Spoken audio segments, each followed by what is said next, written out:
高雄小港的三元电池厂自7月14火烧了后，到今已经有半个月的时间。虽然讲这台年是有来说明，也毋过呢，在地里长就讲这台年的董事长呢，到今是无出面来甲电源回熄的，而且事故的原因嘛讲甲无清无楚。即马里面呢，逐工拢反映讲有闻到歹味。伫咧30早起呢，这附近7里的里长，也有里面差不多是200个人，伫咧三元公司门口顶前抗议，要求因爱搬出小港。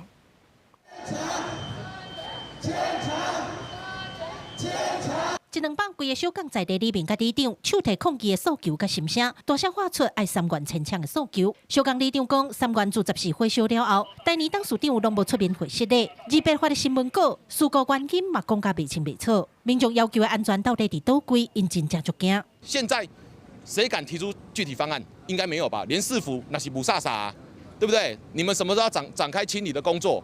经理或董事长都没有来向我们的里民道歉都没有，我们是2等公民吗？这个地方含有瓦斯管线，还有中油的大林厂的中油的管线到这个地方，所以都是非常危险的地域。针对电源的诉求，3元能源总经理代表接定证书，台泥集团发言人表示，意外发生了后，虽然有请人调查事故原因，不过这部分需要公部门来公布，因无法度代表发言。目前也无复工的时间，现阶段会以电源的意见甲心声为主，3元一定会继续沟通改进。时间我们一直很努力，要把后续的这个合作一些收尾。